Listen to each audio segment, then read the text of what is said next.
Banyak orang tua mencemaskan anaknya. Tahukah saudara kenapa mereka mencemaskan anaknya? Saya pelajari, ternyata anaknya luput dari pantauan mereka. Itu yang pertama. Yang kedua, yaitu kita tidak mengikuti perkembangan anak kita. Yang ketiga, saudara, kita tidak mengerti tentang anak kita.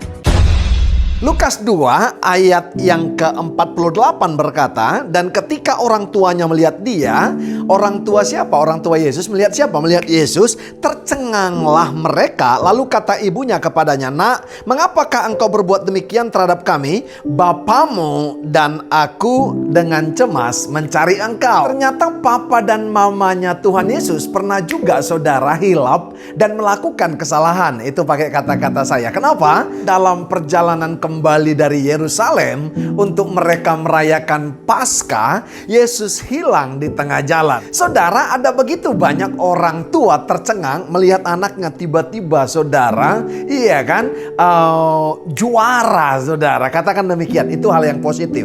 Tapi nggak sedikit juga orang tua ada yang tercengang dan syok melihat anaknya, nggak menyangka, saudara, bahwa anaknya narkoba. Betul nggak? Kenapa, saudara? Ternyata karena 3 hal tadi saya katakan, luput dari pemantauan orang tua. Yang kedua, kita tidak mengikuti perkembangannya. Yang ketiga, kita nggak mengerti mereka.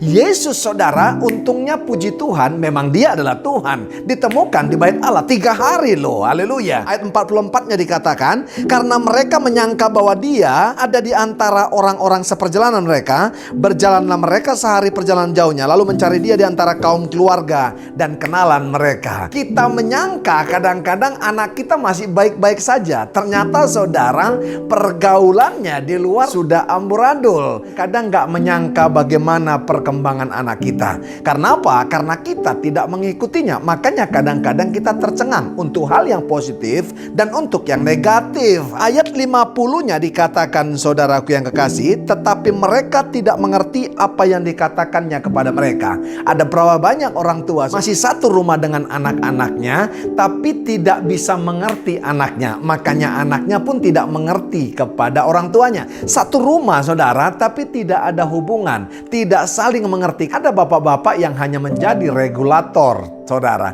tapi tidak menjadi komunikator yang baik, tidak mengkomunikasikan sesuatu yang baik kepada anak-anaknya. Saudara, hati-hati. Kalau kita belajar daripada kejadian Yesus ini, saudara, bagaimana orang tuanya 3 hari mencari dia dan mereka tercengang karena apa? Alkitab berkata, haleluya, dan semua orang, ayat 47, yang mendengar dia sangat heran akan kecerdasannya dan segala jawab yang diberikannya. Haleluya. Kadang-kadang, saudara, kecerdasan anak kita aja kita nggak menyangka. Kita tidak tahu karena apa? 3 hal tadi saya katakan. Karena anak kita terluput daripada perhatian kita. Sibuk sekali kita. Mungkin mama papanya Yesus sibuk membicarakan Paskah pada saat itu. Perayaan-perayaan yang luar biasa yang baru mereka ikutin. Apa kesibukan kita hari ini? Bisnis, usaha, bahkan masalah dan problema. Sehingga anak kita luput daripada perhatian kita. Yang kedua, saya mau berkata, tidak kita ikuti perkembangan anak kita. Makanya ketika dia mencapai sesuatu yang positif, dia cerdas, kita kaget, saudara. Dan orang lebih kaget lagi, kok papa mamanya nggak tahu. Dan berikutnya, yang negatifnya apa? Ketika anak kita narkoba dan mabuk-mabukan, kita tercengang dan syok. Kita tidak menyangka. Haleluya. Sebab itu saya mau berkata kepada kita para orang tua,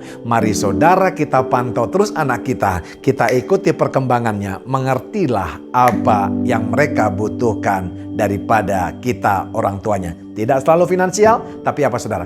Kasih yang tulus dari orang tuanya lewat perhatian kita. Dari saya, Royal Purba, menyapa sahabat-sahabat Royal Priesthood. God bless you all.